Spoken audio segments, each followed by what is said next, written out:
And good morning, everyone. Again, thank you for joining Grandy and Associates Business Advantage webinar. My name is Paul Silve with Grandy and Associates. Again, thank you for joining us today. A couple housekeeping items. Kenny will be taking questions after the webinar. So if, as you're listening to the presentation, if you have any questions, feel free to type them into the screen. We'll take those questions at the end, anything that you've typed in, and we'll go ahead and answer them at that time. As I mentioned, today's presenter is Kenny Chapman from the Blue Collar Success Group, and the title of today's program is Top 12 Sales Mistakes and How to Avoid Them. A little bit about Kenny. Through the years of working with service techs, Kenny has identified 12 mistakes that he has seen techs make. Mistakes that can easily be corrected. In today's webinar, Kenny will be sharing his findings and give us some simple tools and resources to correct these mistakes. And so with that, I welcome Kenny Chapman.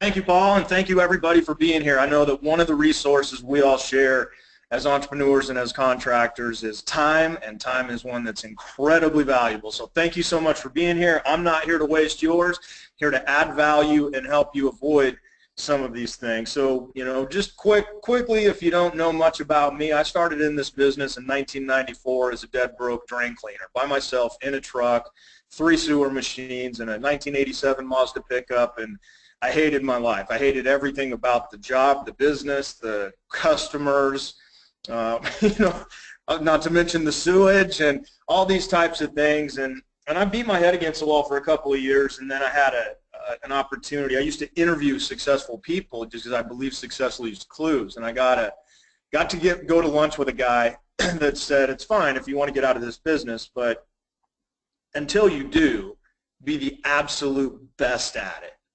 And as simple as that sounds, my friends, that completely altered the course of my life, and it's part of what one of my mentors calls strategic byproducts. The reason we're here together is because I had a low tolerance level of being a dead broke carpet cleaner. One of the things I speak to our tribe about is our level of tolerance in this business. It's incredibly high. We put up with so much stuff. And some of that ties to what I'm going to talk about today, because as Paul mentioned, I've evolved. I still own a portion of the business that I started in '94. I've brought in some other business partners and have an operator on site there. I split time between Arizona and Colorado, and I focus on helping entrepreneurs, or I should say business operators, move to business owners. And one of the ways we do that is kind of like the game of golf. If you can manage mistakes, really good things happen. So we need to swing for the fence sometimes, but today I really just want to get in and talk to you about what these are. I do a lot of ride-alongs. I've written 1,000 service calls, and I observe, I see the client interaction, so I teach it in the classroom, and then I put on a company uniform, I get in the truck, and I see all these types of things. So I'm going to cover the mistakes. I'm going to cover how to avoid them and some things you can do inside. I'm also going to cover some of the tools that we use and our clients use in order to make this happen. And the bottom line at the end of this, I'm going to ask you to take action, and I'm going to ask you to invest $1 today. $1 in yourself, in your company, in your life.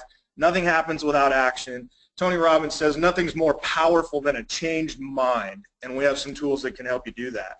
But I also have some tools that you can completely run with on your own, in your own business, in your own life, and really manage some of these things that we see and that frustrate us as operators, owners, and contractors. So let's jump in.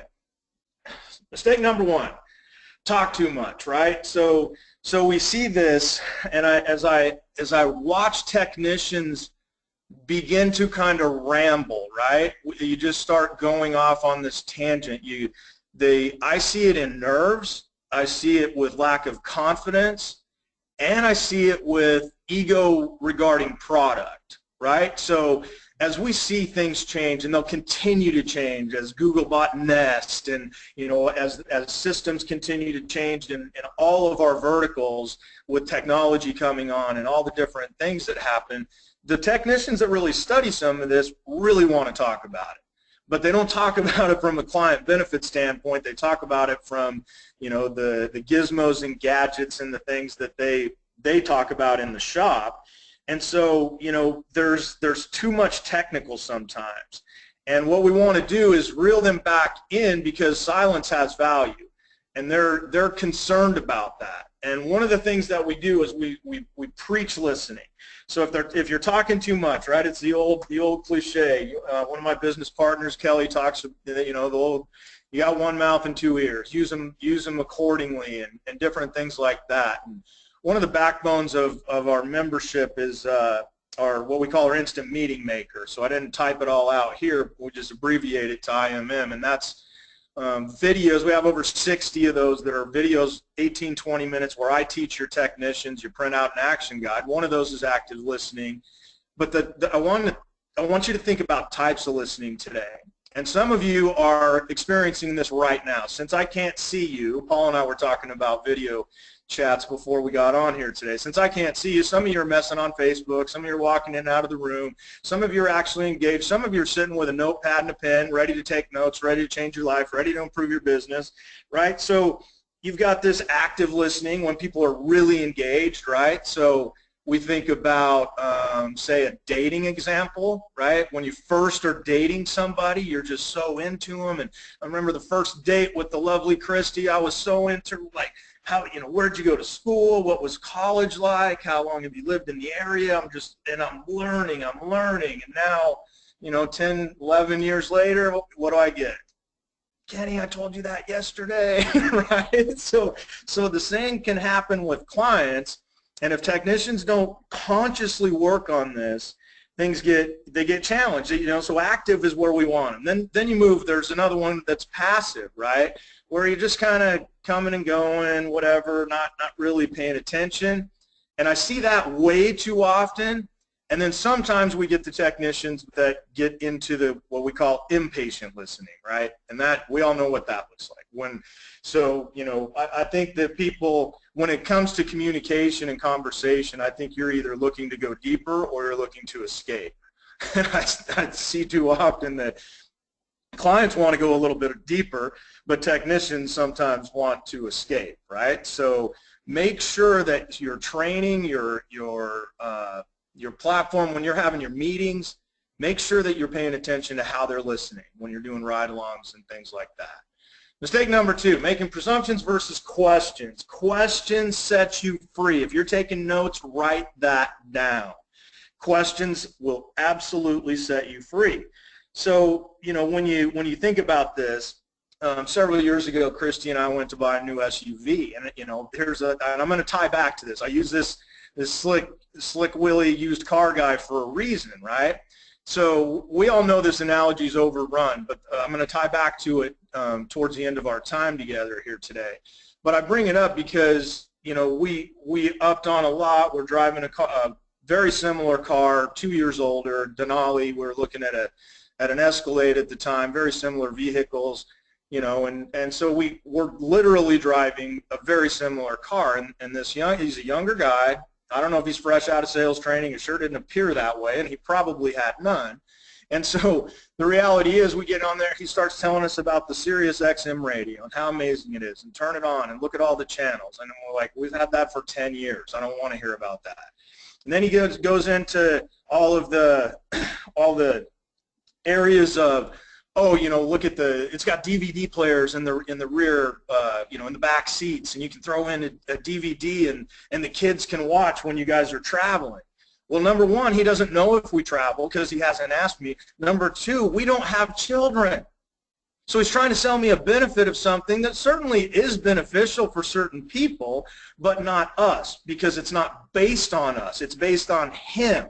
He might have kids. He might think it's cool, whatever, but that's not what it's about. He didn't ask us, you know, do I ski? We were living in Colorado at the time, and now we split time, but we were in Colorado.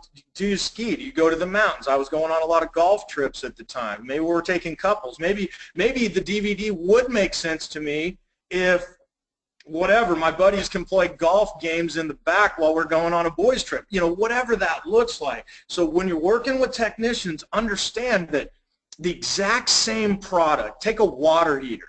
You can have the exact same water heater be purchased by 2 different clients for 2 different reasons. So the technician needs to find out what's important before they make a presumption of what they think is important.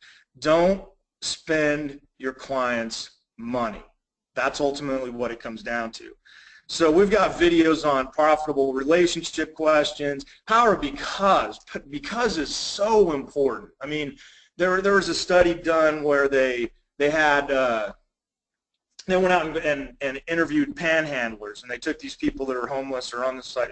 Half of them aren't homeless. They have cell phones and cars and whatever. That's a whole nother story. But nonetheless, they go out there and people would say, all I want you to do is add the word because.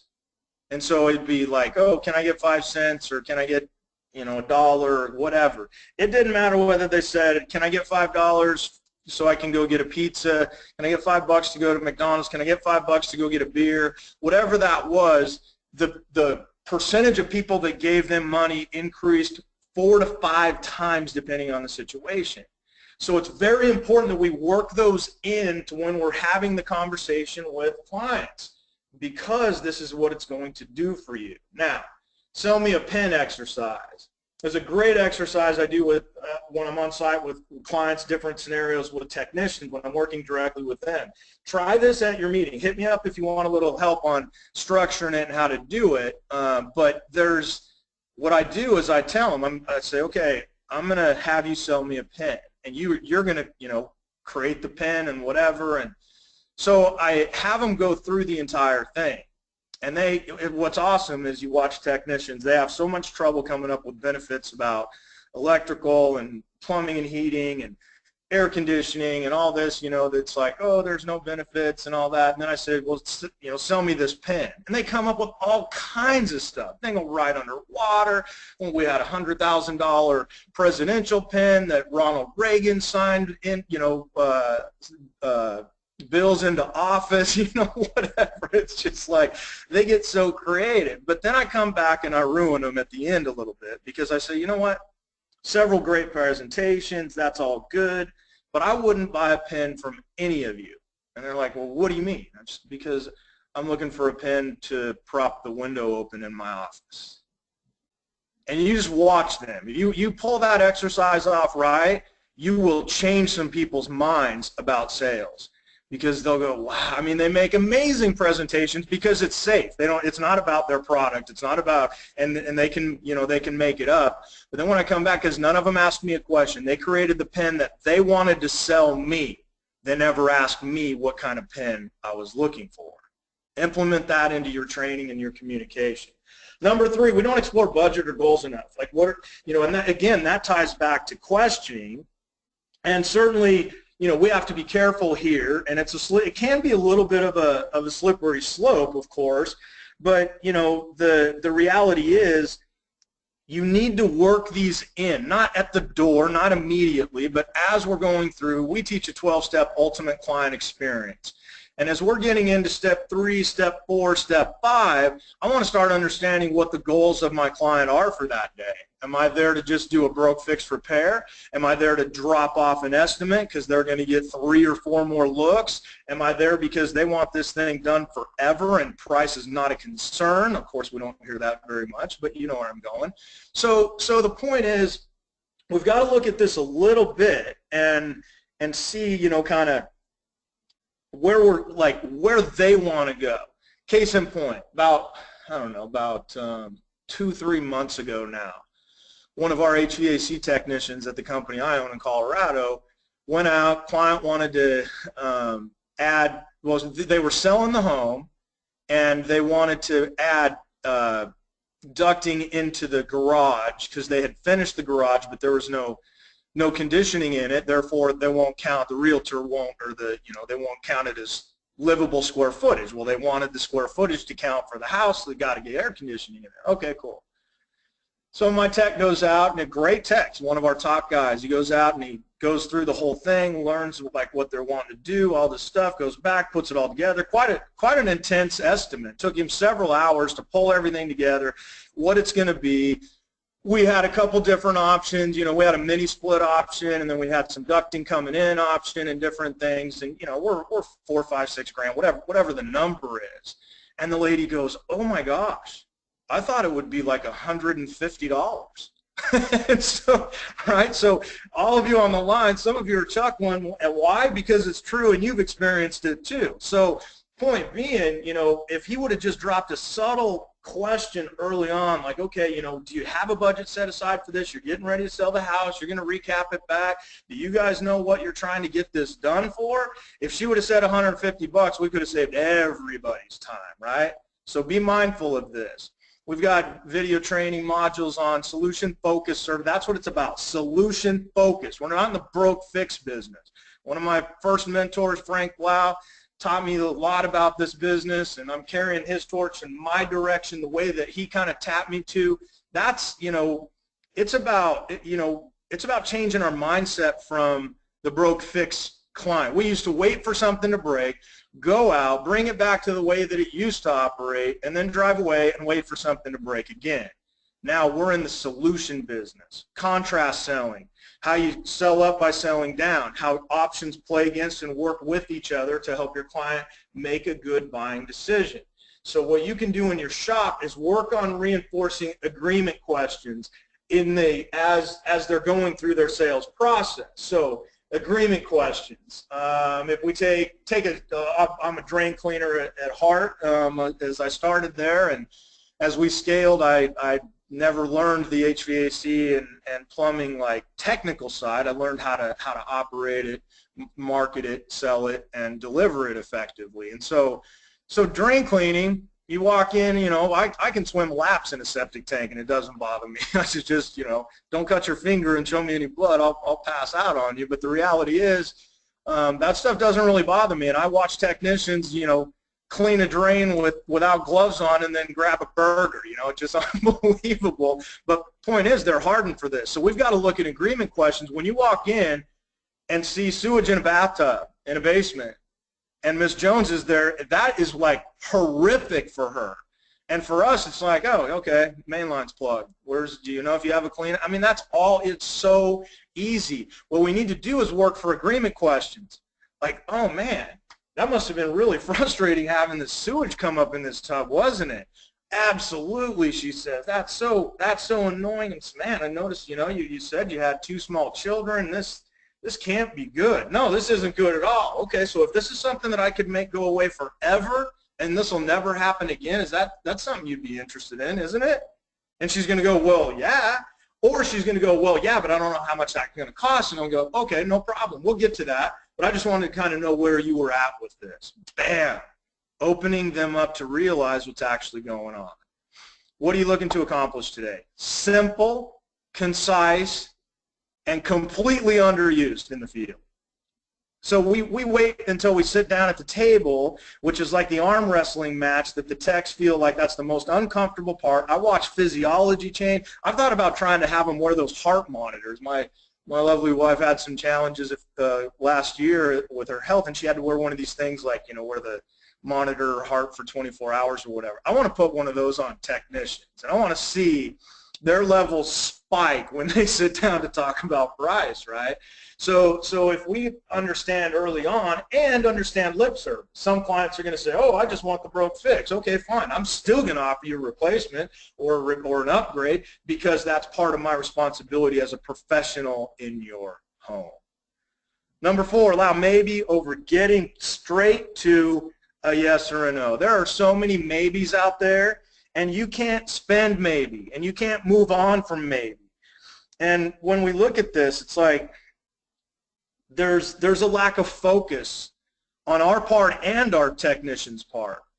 And I'll talk more about that here in another mistake, but the reality is a technician feels like a maybe still has hope. Statistics show that maybe means no. Maybe means I don't want to do this. I want to shop you. I'm not sure if I trust you. You walked and tracked some stuff in my house. Yeah, but I'm not confrontational as a buyer, right? So I don't want to hurt your feelings, even though you kind of wrecked my carpet there by walking across. I'll deal with that. Yeah, I'm going to think about it. I might. And we just let it go. You've got to get over that. You got to go, I'm going to talk about aggressiveness in a moment, but you've got to smoke that out and ask some questions to get, what's it look like? If it's no, if I haven't done everything to serve you and we're not going to move forward, do me a favor so I can learn, and then let's just part friends. It's okay, right? But we just get so stuck there, and techs are so afraid of failure, right, and conflict, and they see maybe as it might be coming back, when usually it doesn't if there's not a clear, concise follow-up set in place. So let me kind of spin it like this for you. Think about this. I grew up fishing in lakes in the Colorado River around western Colorado. Now, me and my buddies would go and we'd go camping or whatever, and we'd fish a lake for a weekend. Now, when we got there on Friday night, I sure wish somebody would have said, hey guys, there's no fish in here. Why don't you try another fishing hole? Why don't you try another lake? Why don't you go on down? Why don't you go to another part of the Grand Mesa? Because there's no fish in here. I would much rather have that than what I experienced as a kid, going up there with my buddies and throwing in that rod and sitting there and waiting and going, maybe there's fish in here. Maybe I'm going to get a bite. Maybe they're going to come back around. If they're not, they're not. I want to know they're not, right? Same is true when it comes to your client and sales. We've got training modules on 4 types of objections, objection labeling, how clients, they label objections, we label objections, what they really mean, kind of teach through some of that. What can you do in your shop? Start reviewing your option sheets. We do this on a weekly basis. You don't have to pick every one. It doesn't matter how big or how small your company is. If you're running 4 trucks, 3 trucks, 10 trucks, 50, 250, you can just pull different, random ones and cover them and go over them and ask questions of the technician, recreate the scenario, whether, and I don't care whether you're mobile or writing option sheets or how you're doing that, it still needs to be reviewed. And it needs to be reviewed in a group. Sometimes it needs to be reviewed one-on-one, but that's a whole different conversation. But everybody learns from everybody, and it depends on your culture and your safe environment. But very important to see, where did we leave with a maybe when we could have got a yes or a no. Ride-alongs. If you're not doing ride-alongs, my friends, that is costing you money. And you're not doing them because you don't have enough time. You have too many other things going on. Well, there's all kinds of reasons you'll tell me, but the real reason that you're not is because you're afraid to. And I get it. I rode with my own clients for probably 2 years before I started doing ride-alongs at my own company. Part of it was because at the time I had my face plastered on the side, and I was like, oh, I'm going to get made, I'm going to get seen, they're going to recognize me. So I let myself off the hook for a couple years with that excuse. Then I went to Australia and crushed it for our clients down there. And I went, wow, this works in the U.S., it works in Australia, it works in Canada. I'm not doing service to my own company. I got to just start doing ride-along. So if you want, I've created a complete ride-along training, and it's free. If you want to go to sellingtext.com, you can download it today. It's based on the philosophy that I get paid really good money to go into companies and do this. It's yours today. Just go to sellingtext.com and check that out. And then you've got to explore, this fear factor of, why are they afraid to get a no? Does that come from the top down? As, like, do they get whipped every time if it's a no? Are they congratulated if they bring in a low ticket but they did close it, as long as their averages are in place? Like, what are they afraid of? And then perhaps, what are you afraid of? Get in the field. It can be a manager, but I am highly, highly supportive. It doesn't have to be all the time, but at least get out. We have Robin's one of our owners. She runs our day-to-day operations as an owner-operator for us at Peterson. She went out and does ride-alongs periodically. Female owner. She'll get in the truck, and obviously the clients know that she's not a technician, and she says, hey, I'm just here to help my techs and observe the client experience, and they love it. So don't be afraid. Get out there and check it out. Number 5, lack of confidence. Oh, man, if I could teach one thing, my friends, It would be confidence. When I go into a company, my goal is to elevate the confidence of as many team members as I possibly can. This is the #1 skill to improve your life, your business, everything. Your life right now is a reflection of your own level of confidence, period. And you can challenge that on different, well, Kenny, you don't understand. This happened to me, that happened to me. I get that. And I'm fortunate enough to be in a coaching group with some really, really high-level entrepreneurs, and they talk about confidence all the time. And these people making millions and millions and doing different things and changing the world. I got to talk with Damon John from Shark Tank a couple weeks ago at an event we were at. He was talking about confidence and how he's challenged as he built FUBU to a $6 billion business and all this. So it's okay to have challenged confidence, but work on it every day. Now, I use a concept Dan Sullivan taught me, one of my mentors from Strategic Coach, called confidence cash. And I want you to think about your wallet. And you've got a certain level of currency in there. And if I swing by and pickpocket you or take it from you or punch you in the face and take it from you or whatever, you're going to lose some and you're going to want some back, right? Same thing happens with confidence. I want you to think about it like a currency. And you've always got to be adding. You've got to be making deposits on a daily, on a call-by-call basis sometimes, because all of your markets, you're going to run into crazy people, and they're going to try and rob that from you. They're going to try and take that currency away, and you've got to constantly be building it. So when they take some and you lose some, you go, man, okay, got to build it right back up.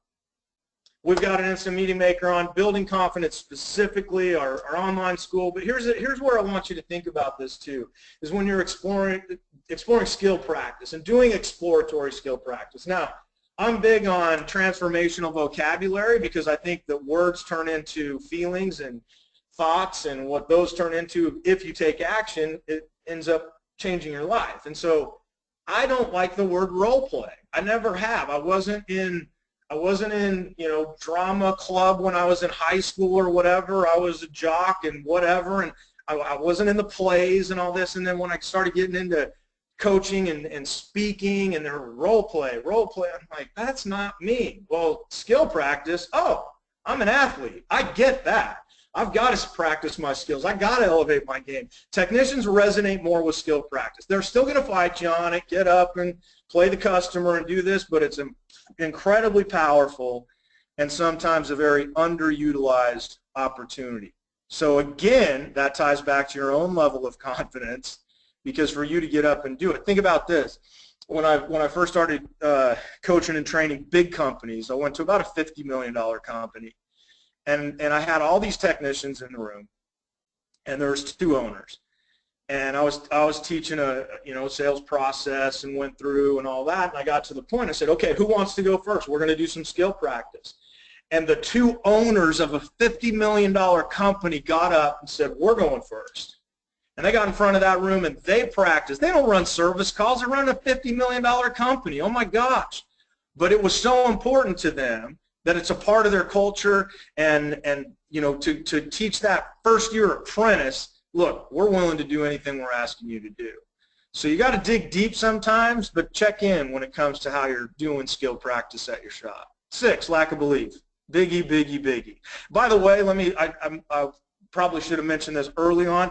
If you're writing these down or taking notes, these are not in specific order. I just snagged 12 and said these are what they are. Okay, so it's not one, number 1's not more important than 5 or so on and so forth.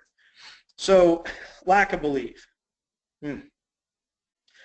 Definitely ties to confidence, but it's actually deeper because it's deep-seated. And this affects your own self, your company, the price, the culture, the vision. If a technician, think about it, if a technician doesn't have belief in who you are, what you do, or what you stand for, they're going to have a really hard time believing in the price. If they don't know where the price came from, they're going to have a really hard time believing in the price and the vision and the culture, right? So the ball can be dropped in belief at a lot of different points. And interesting that I have the opportunity to share some time with you guys today. I just found out yesterday that Robin, our co-owner operator, brought in one of our top guys that been having a little challenge. He's been getting a little more You guys know top performers generally can, they try to suck the life out of you if you let them, right? And she had it, and she was done with it, and she called him in and said, I need to know if you're 100% on board with us or not. And he kind of hem-hawed around, and he said, I don't know that I can answer that. And she said, no problem. You have the rest of the day to decide. And she sent him home. And so I haven't talked to her yet today. My gut tells me she fired him, and I probably would have fired him right then, but that's not the point. The point is that you're either with us or you're against us. And people can be against us because they don't believe, and they don't believe because we haven't shared with them the who, what, why, when, and how of what's going on. I mean, this starts from the courting process to hiring, through the onboarding, through the mission, vision, values. All of that is tied to this. So we've got training modules on the purpose behind selling. So, nobody wants to, the old adage, nobody likes to be sold, but everybody likes to buy. We get to what's the purpose behind this? The power of the mind. I said it at the top of this time together. The most powerful thing in the world is a changed mind. When you see technicians move and shift, or salespeople, I'm saying technicians, a lot of people are running selling techs, but if you've got dedicated salespeople, selling supervisors, comfort advisor, whatever, this applies. And the cost of doing business, share it with them. They have no idea what it takes to run these companies, how much health insurance is and different things. And you don't have to do it necessarily line item by line item on your income statement, and you're afraid that they're going to see how much money you're making. And the reality is that you should be afraid for them to see how much money you're not making, because they think it's a lot more than what you make, right? You get a new car every 4 or 5 years, they think, wow, look at this, you're flush, right? And then I'm not making any money. So the more you open up and share, the more that they can understand and believe. And then I want you to think about yourself. I want you to challenge your own beliefs, right? So when, think about it. I mean, we've done exercises in the company about beliefs and kind of what's driving people and different things like that. And, we're all raised in different ways and come from different places, and all those things form things for us. And I teach a concept, I believe it's the 3 Ps. And it's parents, peers, and previous experience. That's really what drives it, right? So you start out young, and your parents have an impact. And my story kind of took a turn. My father ended up being an outlaw biker and riding in San Diego for a rival gang of the Hells Angels and different things like that. And my friends, I found myself in a jail in Lake Havasu City, Arizona at 19 years old, in a cell by myself, going, what am I doing? Now, I'm not blaming Dad for that, but it definitely impacted my beliefs about drugs and alcohol and different things like that ended me there, and ultimately put me in the military and completely changed my life forever. Guess what? Past experience. I got in the Army, I had a different experience, my life changed. That's what it's about. You come from a certain place, I come from a certain place, your technicians come from a certain place, and many of them have been beat down. They have been told that they're not worthy. They've had all these things. They didn't do good in school. We as leaders have got to address this. We've got to address it with us first, and then we've got to help them to the best of our ability. Number 7, huge one. Differentiation, lack thereof. My goodness. We are in such a sea of sameness. I mean, I come from a small town. I travel a ton, but was living in small town America in western Colorado, and recently we moved to Scottsdale, and I'm driving around Scottsdale, Phoenix area. I mean, there's air conditioning companies everywhere here, and they all look the same, almost all of them. There's a couple big players that really get it, but I mean, when you look at it, what makes you different? Does your technician even know? Because guess what? Your client doesn't. We're dime a dozen. We are a commodity in the marketplace until we make ourselves something else. So, I see this show up differentiating the technician as a professional, right? They've got to differentiate themselves. They've got to differentiate the product or the service that they're offering. They've got to differentiate you as a company to make sure that we're not looking like the sea of sameness and everybody's all playing the same game and offering the same things. And then, because if everything is the same, then price becomes an issue. But when nothing is the same, then price can't become an issue, right? In fact, we just saw, we went, had to outfit our new apartment here, bought a new bed recently, and man, that's a crazy business there, right? And so we went into one of these franchise things and shopped around and looked, and I mean, there were just more than we planned on spending, and we bought a bed not too long ago, so we kind of wanted that same one and whatever. Long story short, I mean, they were quite a bit higher than what we had seen. And these franchises are everywhere, by the way. And yesterday, literally yesterday, we were driving by one, and they have a lowest price guarantee or it's free.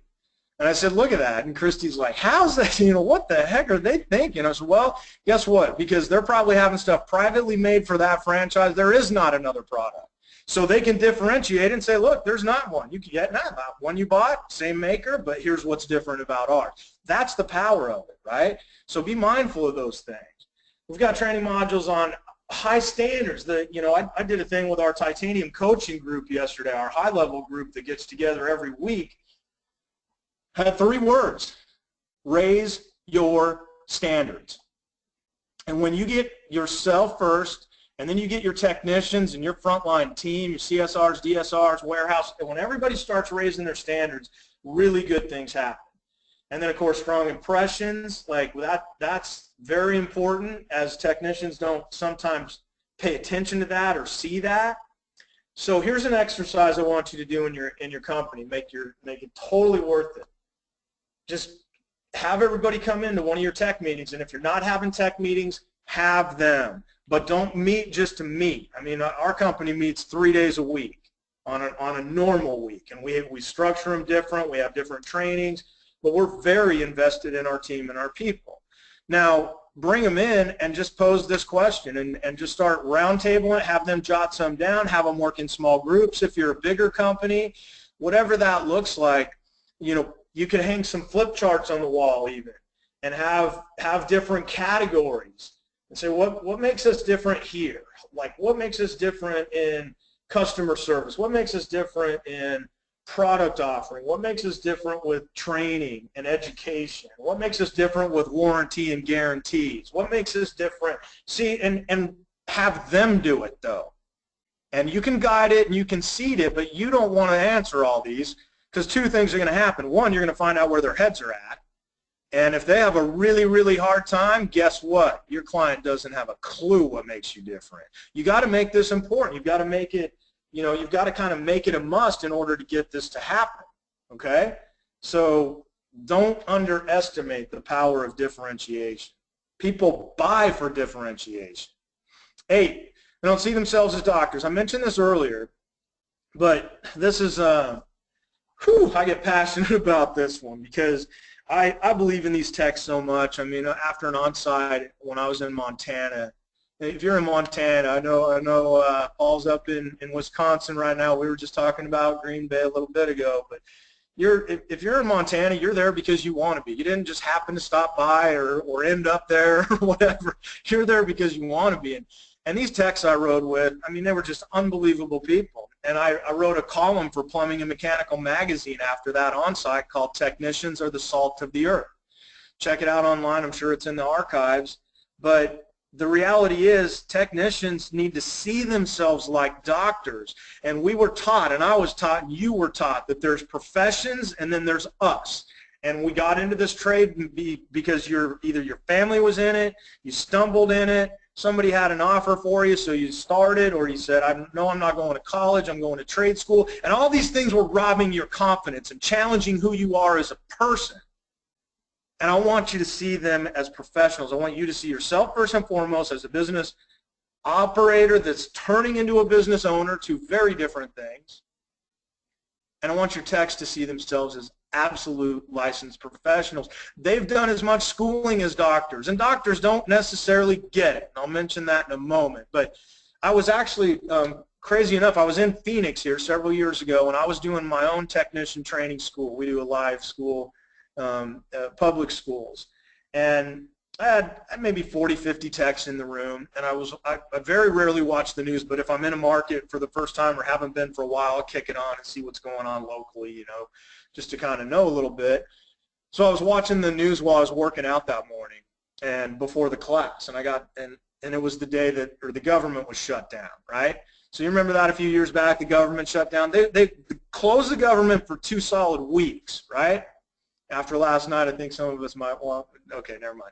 So, but they shut down the government for 2 solid weeks, and let me ask you, if I could ask you, face to face, and of course we'll open for questions here toward the end of the cast here, but it's like they were shut down and none of us even, it didn't affect us. Here it was a big deal. In the Phoenix area, it was a big deal because, you got Grand Canyon, they were losing millions of dollars a day as a state because they weren't getting that revenue.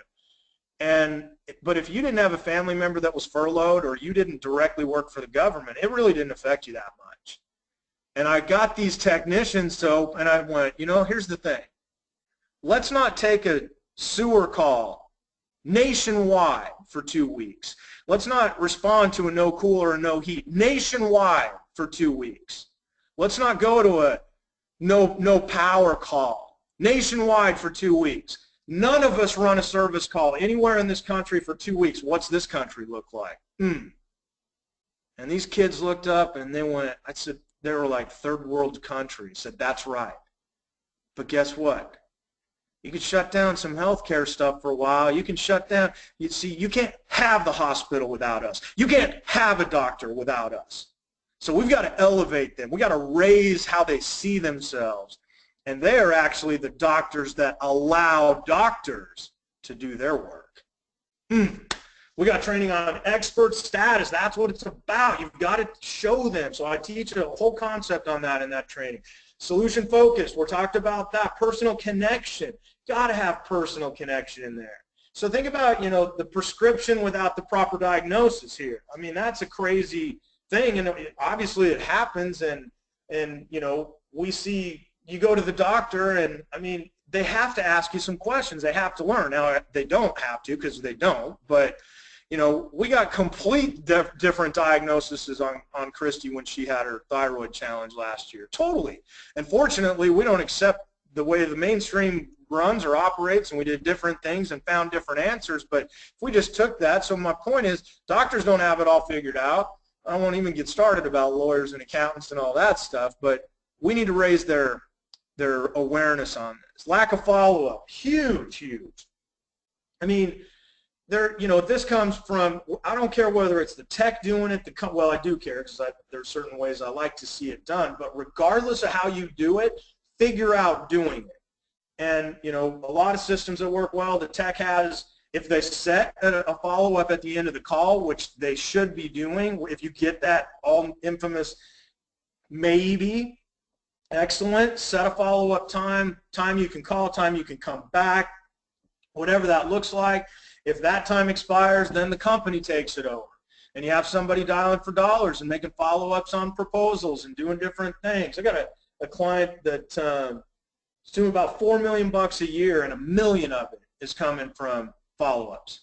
Think about it. Don't pick up the phone. Guess what? You just lost 25% of your business.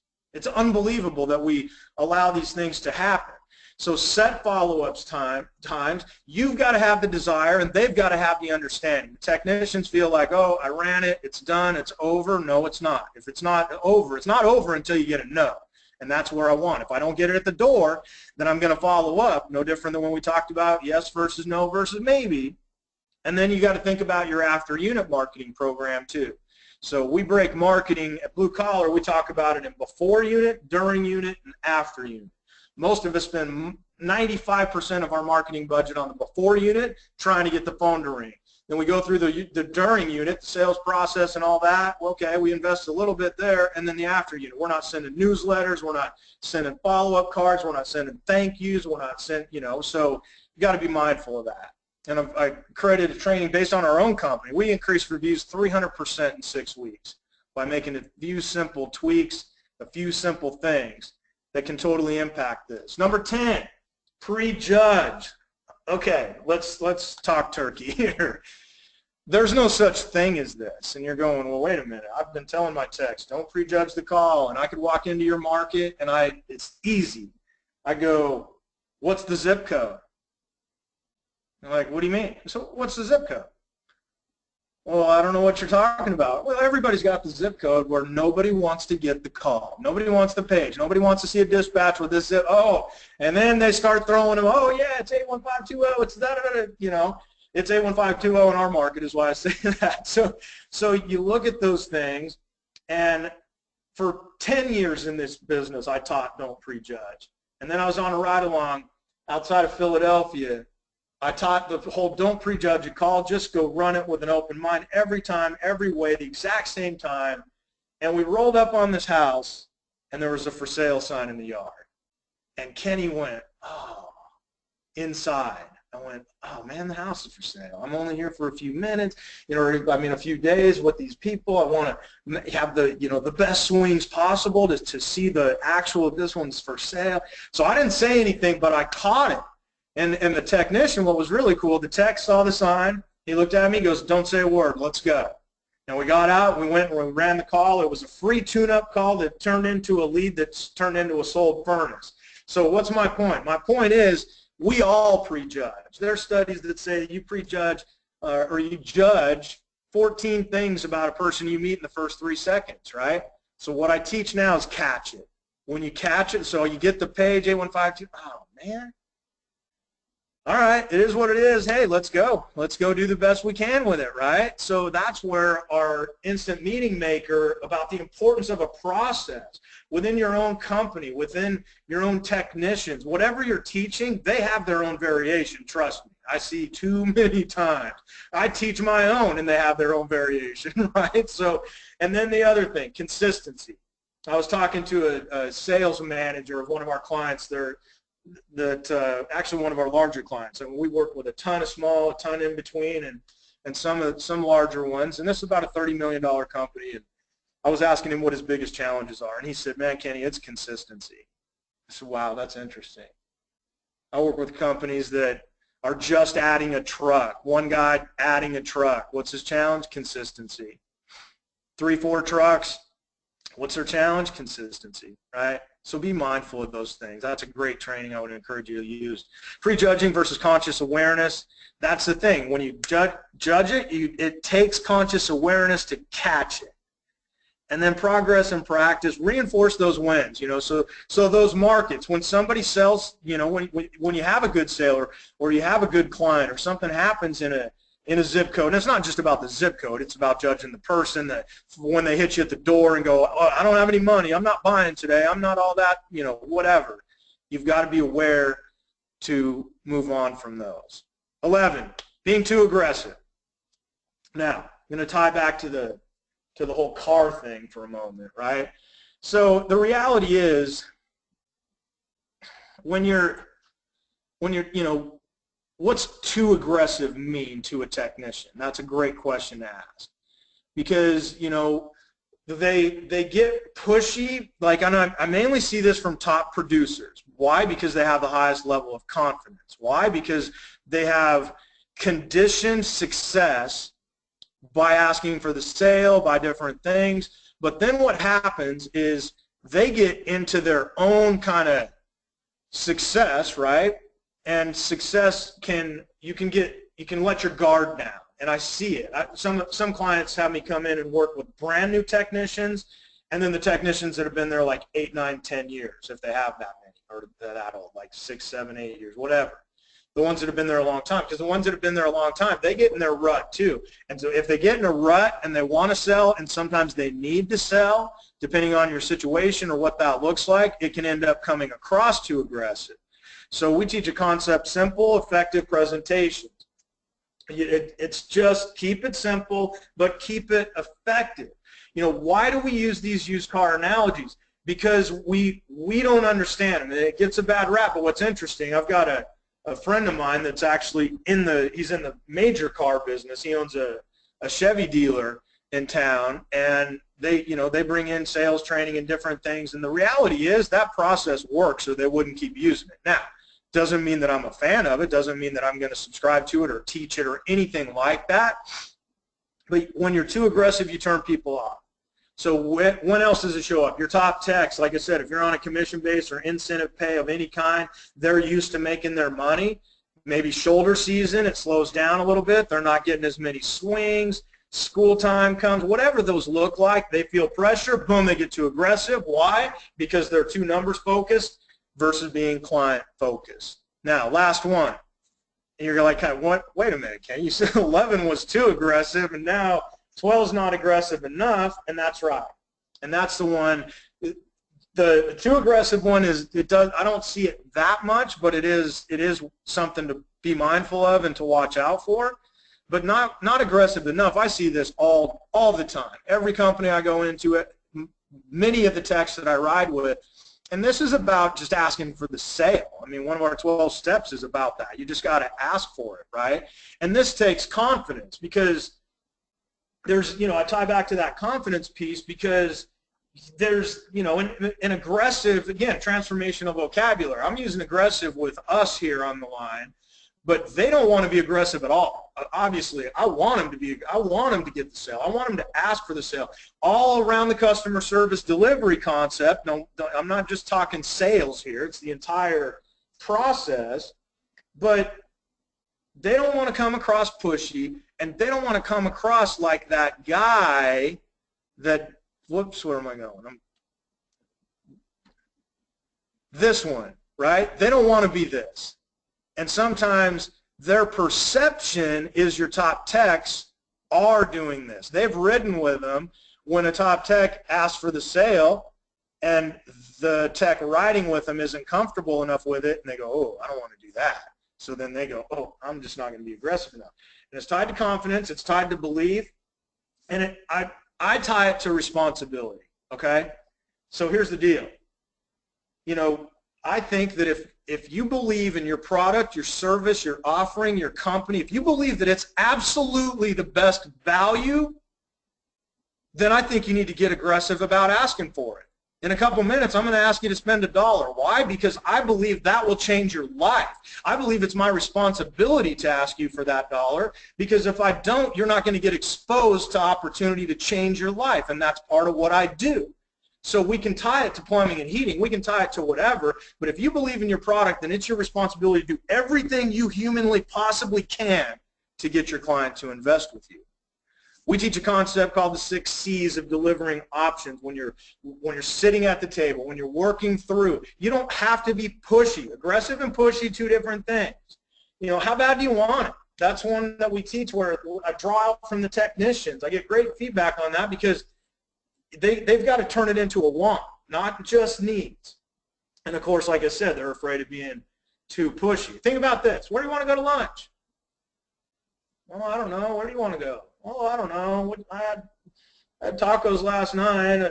Pizza the night before. I mean, people have a 10-minute conversation. They can't make a decision. Our clients need help making decisions. And then you have that situation where you say, hey, where do you want to go to lunch? Somebody goes, oh, you know what? I've been craving a hamburger. Let's go down to Burger Theory. Oh, okay, cool. People want to be led, my friends. Biggest sales mistakes: talk too much, presumptions versus questions, don't explore budget or goals, allow maybe over getting to yes or no, lack of confidence, lack of belief, lack of differentiation, don't see themselves as, you can swap out that word for any type of professional, lack of follow-up, prejudge, too aggressive, not aggressive enough. So here's what I want to do for you. I've talked about all these, the training modules that are in here. We've got over 100 marketing strategies. We offer you a done-for-you client newsletter.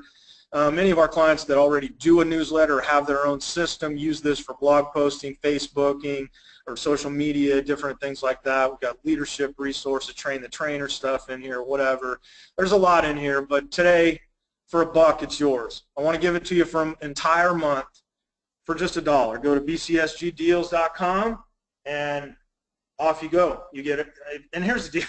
If you don't like it, hit me up. I'll give you your $1 back. How about that? I believe in it that much. And these 12 sales mistakes, I hope it gives you a chance to take a look and challenge a couple areas. If you pick up just a couple and fix a couple, you're going to see your sales spike. This I know. Okay, Paul, I'm going to take a drink of water and a breath, and we can open up for questions here. Sounds good. If anyone out there has a question at this time, go ahead and type it in, and I'll just, while we're waiting for those, just a reminder that this webinar has been recorded. You'll be receiving an email with a link to it. So if you want to go back and listen to it, and again, we appreciate everyone joining us today for the Grandy and Associates Business Advantage webinar. Our first question came in from Dave. He's asking, what did you mean when you said selling down to sell up? Okay, great question, Dave. Thank you for clarifying that. I've got some lingo that we kind of use by. So you sell up by selling down, meaning that it's so important to have. I'm not so adamant that you have to have 6 options, but you've got to have 3 plus. And so you sell up by selling down because as you start with a certain price point or a product, and as that goes down, you're taking those benefits away. And as you build an effective option sheet and an effective presentation to show and communicate what they're losing as those benefits, right? It's almost like, I just glanced at the cable box in our place here. So it's like a TV cable package. You get these channels for the premier one, and then you lose all these channels to go to this other one. You lose all these other channels, or you can get all the way down here really, really cheap and just get local TV. And I'm going, well, I don't want just local TV. So I climb, literally, my thought process climbs me back up the ladder, because we do more to stay away from losing things than we do to gain things. And most sales is based on gain, right? It's about benefit, it's about this and that. But when you show a client what they're actually giving up and what they're losing by not investing in one of the better options, then that's what I meant by that. Hope that answers it for you, man. Great question. Thank you. Got another question. This one's from Glenn. How can you identify if someone's being too confident, almost on the verge of being cocky?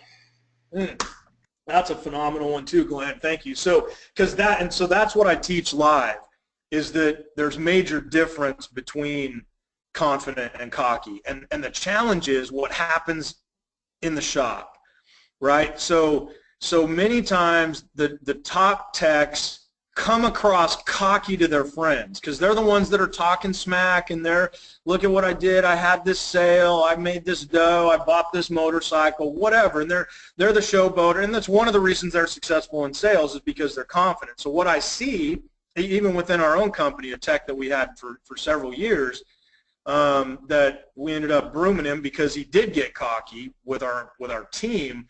But he was I'm a transparent guy, I can't do it, but he was one of these guys that would like walk to the door, I hate Peterson, I hate Kenny, I hate my managers, I hate my life, I hate my wife, and then, hey, I'm so-and-so with Peterson, how you doing today? And he would just deliver an incredible, I mean, he got the best reviews, the best sales. His clients absolutely loved him, and everybody else just thought he was a miserable human being. And so our middle techs were like, I'm not going to be like that guy because he's cocky. So they get it misconstrued, okay? So as you look at it, and the only way to know if it's happening with your client is to get out there and actually do a ride, do some rides and see. If you're getting client complaints back, obviously there's a challenge there, but real fine line, and we want to err on confidence, but too often confidence gets misperceived for cocky. Hopefully that helps, Glenn. Good question. Yeah, we got another one here. If someone is being negative, is more beneficial to let the person go when they poison the other staff members? Well, I guess it depends on how long it's been going, and that's exactly what happened yesterday when Robin called in this tech and said, "Hey, what's the deal? You with us or not?" Because he had gotten more negative, and he's just one of those people, right? I mean, my mentor Les Brown that I traveled with, got to do some speaking gigs with several years ago. He talks about some people are just so dark they walk into a room and the lights go out, right? It's like some people. So the reality is, though, you use a powerful term. If they're poisoning your culture, see, everything that we do is to protect our culture. So the culture in the company is bigger than any one team member. And trust me, like as the owner and investor right now, knowing that we just fired one of our top HVAC techs and we're literally heading the best time of the year for us, that makes me cringe. But my culture is more important than that. So, you know, this was an individual. We hire a personal life coach. I created a program that's actually in this membership. It's called Unleash Your Greatest Life Now. 30 or 21-day personal improvement program that I created with this gentleman named Marcus Straub that's a life coach. And so we gave him this tool. Now sometimes I'm too close to it, right, because I created it, so maybe that doesn't reach him. So then we send team members to a life coach if they need, you know, personal help or whatever, and we'll give them a little chance for a minute to, if I see progress, see, I'm all about progress. If you're making progress, I'm going to continue to try to find you a seat on the bus. But the day that you're done making progress, then it's the day that you got to go. So I don't know how long this individual, happy to have a chat with you if you want to hit me up. Kenny at thebluecollarcoach.com is the simple email for me, Kenny at thebluecollarcoach.com if I can help. But it's a tough question to answer exactly because I don't know the scenario, but my accountant, I've been with him for a long, long time, he has a saying. He says, the first time you think about firing somebody, you might as well do it because it's only a matter of time. And I look back on my coming up on 23 years as an entrepreneur, and he's been right every time. And sometimes we need that person a little bit longer. I'm not saying, you know, fire immediately, but it's definitely don't let them poison your culture. Excellent question. Thank you.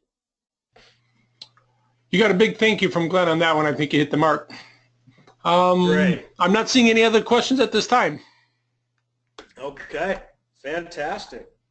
Well, I want to thank you all. Like I said at the top of the hour, it's an honor. Your time is so incredibly valuable, and the fact that you took an hour to spend with Paul and I here today means the world. And it's what I do. It's what my unique ability and my primary purpose is to help you get exposed to tools and move through things to completely change your business and ultimately change your life. I'm a life guy, and business just happens to be a part of life. So I'm honored, I'm blessed, I'm grateful, and I want to thank you, Paul. I want to thank Grandy and Associates. I want to thank each one of you for being on today, and if we could ever help you, by all means, we're here. Stick with us and keep rocking and rolling, everybody. Thank you.